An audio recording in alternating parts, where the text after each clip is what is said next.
Hello friends, आज हम बात करेंगे क्लास 7 की जो हमारी एनसीईआरटी की सीरीज चल रही है, ठीक है, हिस्ट्री की।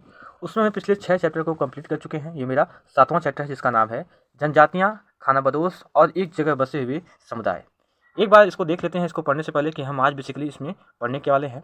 हम बात करेंगे कि जनजातियों का उत्थान किस प्रकार हुआ, बड़े शहरों से परे जनजातीय समाज किस प्रकार अपने कर्मकांडों का और संस्कृति का ये लोग महत्व रखते थे और उनको अपनाते थे। जनजाति लोग कौन थे, ये किस इलाकों में मिलते थे, हम मैपिंग के जरिए भी यहाँ पे देखेंगे कि ये लोग कहाँ कहाँ बसे हुए थे और कौन सी जनजातियाँ थीं। उसके बाद से हम देखेंगे कि जो इनका खानाबदोश और घुमंतू लोग थे, ये लोग कैसे रहते थे, ठीक है, समाज में इनकी किस प्रकार प्रतिष्ठा थी, वे लोग किस प्रकार अपनी जीवनचर्या के हिसाब से चलते थे। जो बंजारे लोग थे, ये लोग कौन थे, ठीक है। उसके बाद से हम बात करेंगे कि बदलता समाज और नई जातियों और श्रेणियाँ, ये किस प्रकार इनके समाज में प्रगति हुई। जाति का जो विचार विमर्श था, ये किस प्रकार यहाँ पे रहा है। नज़दीक से एक नज़र डालेंगे, गोंड जनजाति पर भी डालेंगे, ठीक है, गोंड जनजाति कौन थे, किस इलाके में मिलते थे। यहाँ पे हम बात करेंगे कि जो एक एक जनजाति है, जैसे अहोम हो गया जो कि असम में है, ठीक है, इनका विकास किस प्रकार हुआ, जो इलाका था मैपिंग के जरिए भी देखेंगे कि इनका जो रहने का इलाका था वो किस प्रकार था, ठीक है। इसके बाद से हम यहाँ पे देखेंगे कि जो निष्कर्ष है जनजाति के बारे में कि क्या आज के समय में और उस समय में जनजातियों का विकास किस प्रकार बढ़ा है, घटा है, क्यों घटा है, ठीक है, इसके बारे में भी हम यहाँ पे चर्चा करेंगे। जो मंगोल थे, जो कि आपको पता ही है कि कहाँ पे जो मंगोलिया वाला इलाका है वहाँ पे रहते थे। उसके बाद लास्ट में यहाँ पे जो आपको क्वेश्चन दिख रहे हैं, इन क्वेश्चन का भी हम इसमें डिटेल से एनालिसिस करेंगे, ठीक है। अब आते हैं टॉपिक पे। आपने देखा होगा कि किस प्रकार राज्यों का उत्थान और पतन हुआ। इस उठापटक के बीच कलाओं, दस्तकारियों और उत्पादक गतिविधियों की नई किस्में शहरों और गाँवों में फल फूल रही थी। एक लंबे अंतराल में कई महत्वपूर्ण राजनीतिक और सामाजिक आर्थिक परिवर्तन हुए हैं, लेकिन सामाजिक परिवर्तन हर जगह एक समान नहीं थे,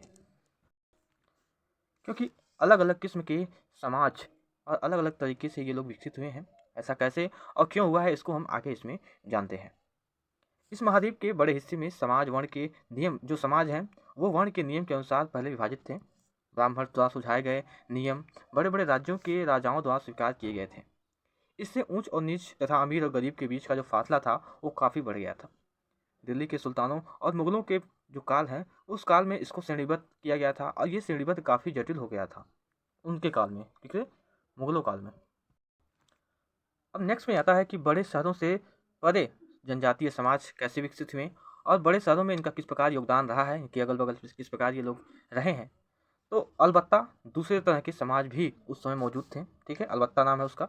उपमहाद्वीप के कई समाज ब्राह्मणों द्वारा सुझाए गए थे और ब्राह्मणों द्वारा सुझाए गए सामाजिक नियमों और कर्मकांडों को ये लोग नहीं मानते थे। कौन? जो ये दूसरे समूह के लोग थे, अलबत्ता के, ठीक है। फिर उसके बाद से आता है कि और न ही वे कई असमान वर्गों में विभाजित थे। अक्सर ऐसे समाज को जनजातीय कहा जाता था, जनजातीय समाज कहा जाता था। प्रत्येक जनजाति के सदस्य नातेदारी के बंधन से जुड़े होते थे। कई जनजातियां खेती से अपना जीविकापोर्जन यानी कि उसी पर निर्भर रहती थीं, उसी से उनका जीवन चलता था। कुछ दूसरी जनजाति के लोग शिकारी और संग्राहक, इस तरह से लोग काम करते थे, ठीक है, शिकार करते थे, उसके बाद से उसको संग्रह का काम करते थे, फिर उसके बाद से उसको खाते थे। कुछ लोग पशुपालक भी थे। प्रायः वे अपने निवास स्थान के प्राकृतिक संसाधनों का पूरा पूरा इस्तेमाल करने के लिए इन गतिविधियों का मिला जुला रूप अपनाते थे। कुछ जनजातियां खानाबदोश थीं और वे एक जगह से दूसरी जगह तक घूमती थीं।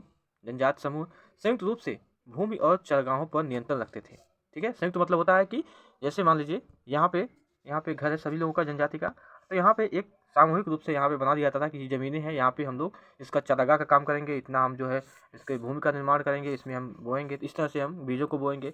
इस तरह से इन लोगों का एक सही संयुक्त समूह यहाँ पे मिल करके यहाँ पे इसका निर्माण करता है। अब यहाँ पे बात आती है कि और अपने खुद के जो नियम बनाए जाते थे उसी के आधार पर परिवारों के बीच इनका बंटवारा किया जाता था। इस उपमहाद्वीप के विभिन्न हिस्सों में कई बड़ी जनजातियां फली फूली। सामान्यतः ये जंगलों, पहाड़ों, रेगिस्तानों और जो दूसरी दुर्गम जगह थी वहाँ पे ये लोग निवास करते थे। कभी कभी ये जाति थे, ये विभाजन की तरह, ठीक है, विभाजन पर आधारित एक शक्तिशाली समाज के साथ उनका टकराव होता था।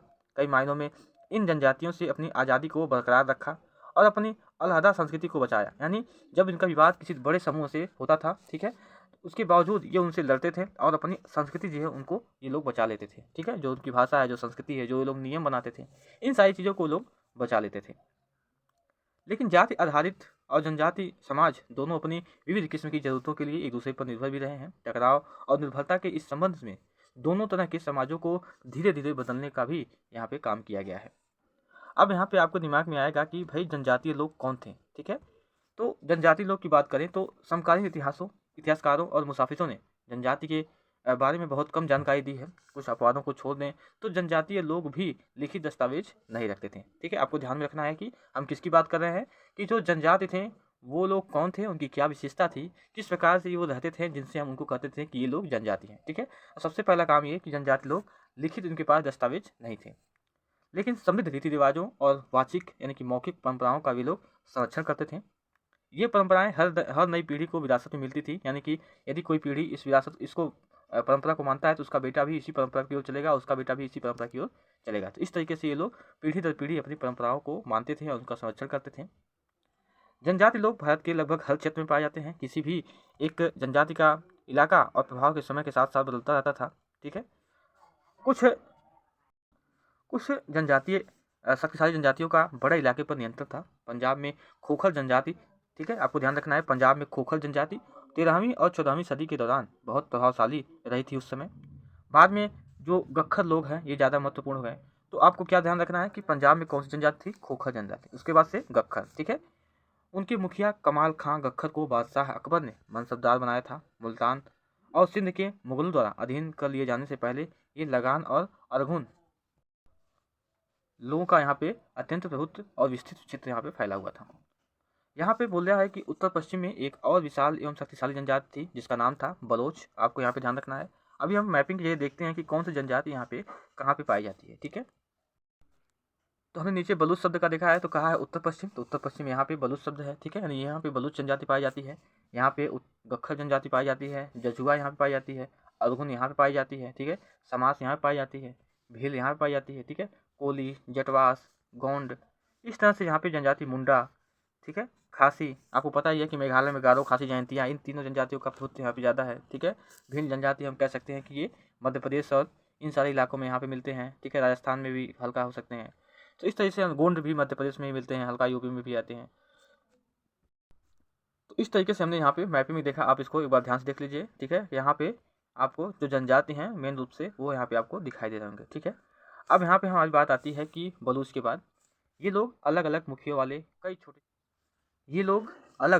वाले कई छोटे छोटे कुलों में बटे हुए थे।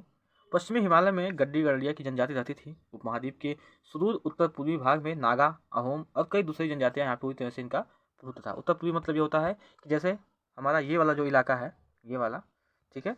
तो ये वाला उत्तर पूर्वी यानी कि यहाँ पे नागा जनजाति नागालैंड में है, आपको पता ही है नागालैंड यहाँ पे है, ठीक है। उसके बाद से अहोम असम में है, असम भी यहाँ पे है। तो इस तरह से जो यहाँ पे उत्तर पूर्वी जनजातियाँ थी ये मेन रूप से, आपको मेघालय में पता होगा कि गारो, खासी, जयंतिया, ये तीनों जनजाति मेघालय में रहती हैं। इन सारी जनजातियों का यहाँ पे प्रभुत्व रहता था उस समय, ठीक है। काफ़ी बड़ी जनजातियाँ यहाँ पे रहती थी ये लोग। जो मौजूदा बिहार और झारखंड है, इसके कई इलाकों में 12वीं सदी में जो चेर सरदारियों यानी कि जो चेर थे, चेर सरदारसरियों का उदय हो चुका था। बादशाह अकबर के प्रसिद्ध सेनापति राजा मान सिंह ने 1591 में चेर लोगों पर हमला किया और उन्हें परास्त कर दिया और उन्होंने लूट करके अच्छा खासा माल इकट्ठा किया था, लेकिन वे पूरी तरह से अधीन नहीं बनाए गए थे। औरंगजेब के समय में मुगल सेनाओं ने चेर लोगों के कई किलों पर उन्होंने कब्जा कर लिया और इस जनजाति की अपनी इस जनजाति को, यानी किसकी बात कर रहा है, औरंगजेब की बात कर रहा है कि चेर जनजाति को इसने अपने अधीनस्थ बना लिया था। इस क्षेत्र में रहने वाली महत्वपूर्ण जनजातियों में मुंडा और संथाल भी थे, ठीक है। ये लोग उड़ीसा और बंगाल में भी रहते थे।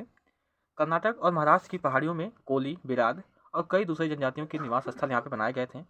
जैसे हमने ऊपर फिगर में देखा कि हमने ऊपर मैपिंग में देखा था कि जो भारत का मैप था, ऊपर आपने देखा होगा कि यहाँ पे एक बार आपको दिखाने का प्रयास कर रहा हूँ।